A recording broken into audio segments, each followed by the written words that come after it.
ನಮಸ್ತೆ. ಇದು ಸೋಂದೆ ಮಠ. ಇತ್ತೀಚಿನ ದಿನಗಳಲ್ಲಿ ಇದನ್ನು ಪುನರುಚ್ಛೇದನ ಮಾಡ್ತಾ ಇದ್ದಾರೆ.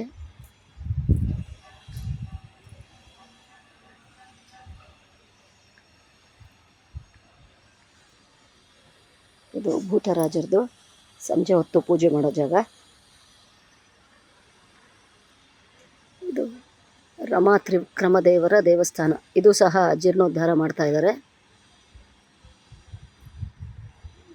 ಈಗ ಸೋಂದೆ ಮಠದಲ್ಲಿ ಬೆಳಗ್ಗೆ 5:30ಯಿಂದ 8 ಗಂಟೆ ತನಕ ಮಾತ್ರ ದೇವರ ದರ್ಶನ, ಮತ್ತು ಸಂಜೆ 5:30ಯಿಂದ 7:30 ತನಕ ಮಾತ್ರ ದೇವರ ದರ್ಶನ.